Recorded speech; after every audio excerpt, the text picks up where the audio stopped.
வாழ்க வளமுடன். பேராசை ஆனந்தி அன்பழகன், திருவண்ணாமலை. இன்னைக்கு சிந்தனையாக என்ன எடுத்துக்கலாம் அப்படின்னா, நாள் ஒரு நற்சிந்தனையிலிருந்து உடல் இயக்கத்தில் உள்ள நுட்பம் அப்படின்ற தலைப்புல இன்னைக்கு சிந்தனைக்கு எடுத்துக்கலாம்.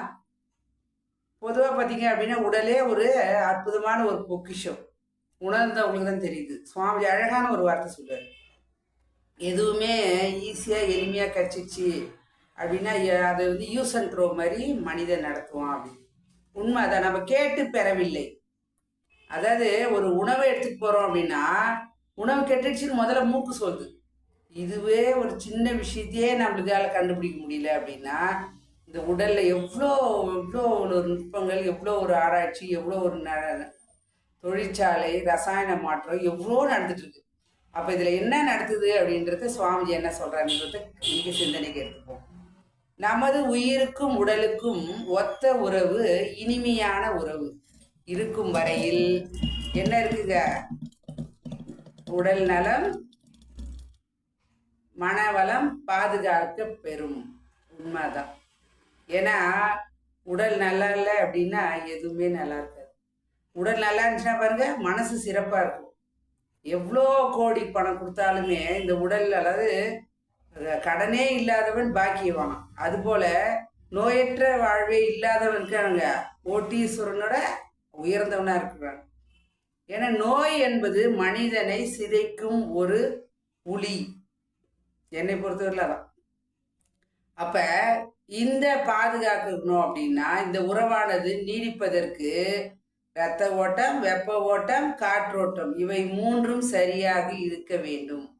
இதுதானே வள்ளுவர் சொன்னாரு, மிகினும் குறையினும் நோய் செய்யும் வழி முதலாய் எண்ணிய மூன்றுனர். அப்போ ஜாஸ்தியானாலும் நோய் செய்யும், குறைஞ்சாலும் நோய் செய்யும் இல்லைங்களா?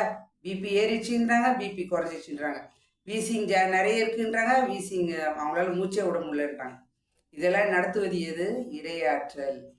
இந்த மூன்றும் சரியான அளவில், முறையான அளவில் சரியாக இருந்தால் உயிருக்கும் உடலுக்கும் தொடர் இயக்கம், நட்புறவு சீராக இருக்கும். எந்த காரணத்தினாலோ இந்த ஓட்டத்தில், மூன்று ஓட்டத்தில் என்ன, வெப்ப ஓட்டம், ரத்த ஓட்டம், காற்று ஓட்டத்துல தடையோ தேக்கமோ திசை மாற்றமோ வந்தா என்ன நடக்குங்க? அப்ப அளவிலே குறைந்தாலும் குழப்பம் அடைந்தாலும் இந்த இடத்துல அணு அடுக்கு சீர்குலைவு ஏற்படும். உண்மை அதுதான். இப்போ ஓடிட்டே இருக்கவரை நம்மளுக்கு எதுவும் பிரச்சனை இல்லை. அப்போ அங்கே தடையோ திசை மாற்றமோ தேக்கமோ வருது, இல்லை ஏதாவது விதத்தில் ப்ராப்ளம் வருதுன்னா என்ன ஆகுதுங்க? அங்கே அணு அடுக்கு சீர்குலையும். அந்த இரத்த ஓட்டத்திலோ வெப்ப ஓட்டத்திலோ காற்று ஓட்டத்திலோ எதனால் வந்தாலும் சரி, மற்ற இரண்டுக்கும் கூட ஓட்டத்தில் தடை ஏற்படும். அது மூணுத்துல எந்த ஒரு இடத்துல பிரச்சனை அப்படின்னாலும் தடை தான். அது மற்றதையும் பாதிக்க தான் செய்யுது. அதனாலேயே மின்சக்தி அங்கே அதிகமாக சேர வேண்டியிருக்கிறது. வலி வருது அப்படின்னா என்ன பண்ணுதுங்க? அந்த இடத்துல தான் ப்ராப்ளம். நம்ம நல்ல தவம் செஞ்சவங்களுக்கு அழகாக தெரியும். ஏன்னா நம்ம தவம் செய்கிறோம் அப்படின்னா எங்கே பிரச்சனையோ அந்த இடத்துல தான் ஆற்றல் அதிகமாக இருக்கும். குவிலன்ஸ் மாதிரி. இது நான் அனுபவத்தில் பார்த்துருக்குறேன். இது எனக்கு மட்டும் இல்லை, நான் என்கிட்ட நம்மக்கிட்ட வர்றவங்களும் பார்த்தீங்கன்னா மனவள கலையில் சொல்லியிருக்காங்க. காரணம் என்னன்னா, இப்போ தண்ணி வருது அப்படின்னா என்ன பண்ணுங்க? எங்கே பள்ளமோ தேக்கமோ எங்கே இருக்கோ அங்கே தான் அதிகமாக போகும். அதுபோல் நம்மளுக்கு பிரச்சனை எங்கே இருக்கோ அங்கே தான் வந்து உயிராற்றலோட சக்தி அளவுக்கு அதிகமாக போகிறது. அதுதான் உடல்நலம் பாதிக்கப்பட்டவங்களால மன வலிவு இருக்காது அவங்களுக்கு. ஏன்னா உடல்லையே அவங்களுக்கு அவங்களோட எண்ணம் பூரா, உயிராற்றல் சக்தி பூரா அதுல தான் செலவாகிட்டு இருக்கும். இந்த மின்குறுக்கு சரியாக இருந்தால் அது வலி என்றும், சரியாக இல்லை என்றால் வலி என்றும். அது இடத்தால் விரிந்தும் காலத்தால் நீடித்தும் இடத்தால் அகன்றும் என்ன நடக்குங்க? நோயாக மாறும். அப்ப நோய் என்ன ஆகுதுங்க? நோய் தீர்க்க வல்ல அப்படி இல்லை அப்படின்னா அடுத்தது என்ன பண்ணுங்க? ஜீவகாந்த சக்தி அங்க அதிகமாக செலவாவதற்கு போவதற்கு மத்தியில் இருக்கக்கூடிய இருப்புக்கும் அந்த செலவாகத்துக்கு இருக்கக்கூடிய இருப்பை சரி செய்ய அந்த இடத்துல என்ன பண்ண ஈடு செய்ய முடியாமல் போகும்பொழுது தான் உயிராற்றல் தோல்வி அடையும். அப்போ வலி, நோய் இதை தாங்க முடியல என்ன பண்ணுங்க? மரணம் என்ற ஒரு பெரிய ஒரு அருள் பிரசாதத்தை தான் கொடுத்துருக்கான். ஏன்னா அதுவும் சொல்லுது, உடம்ப கவனிச்சுக்கோ, உடம்ப கவனிச்சுக்கோ. ஆனால் உடம்ப கவனிக்கலாம் என்ன நடக்குதுங்க? இதை தான் நடத்துகிறது.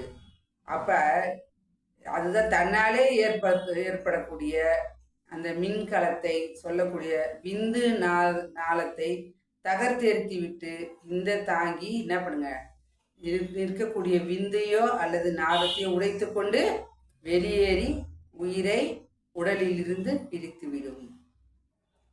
அதுதான் சுவாமிஜி அழகாக சொல்லுவார், உண்ணும் உணவு உடல் மட்டும் பாயும், என்னும் எண்ணம் எங்கும் பாயும். நோயற்ற உடலை உடையவர்கள் தான் அமைதியாக மகிழ்ச்சியாக வாழ முடியும். அவர்களுக்குத்தான் அறிவும் திறன்பட இயங்கும். அளவோடு உணவை உண்டால் உடலானது உணவை ஜீரணிக்கும்.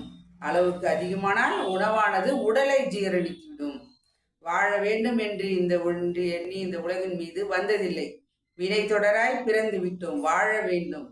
உலகில் ஆயுள் உள்ள மட்டும் வாழ்ந்தவர்கள் அனுபவத்தை தொடர்ந்து பற்றி வாழ வேண்டும் உரிமையால் எல்லோருக்கும் உண்டு.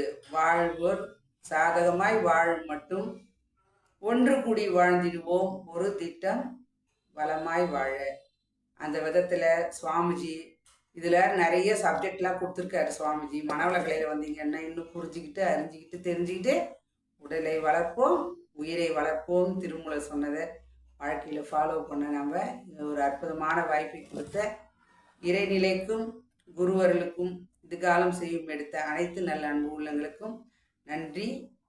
அந்த விதத்தில் நம்ம என்ன பண்ணுறோங்க, உடலில் இருக்கக்கூடிய உயிர் நுட்பத்தை உணர்ந்து வாழ்க்கையில் சிறப்பாக வாழ்வோம் என்று சொல்லி நிறைவு செய்து கொள்கிறேன். மீண்டும் சந்திப்போம், சிந்திப்போம். வாழ்க வளமுடன்.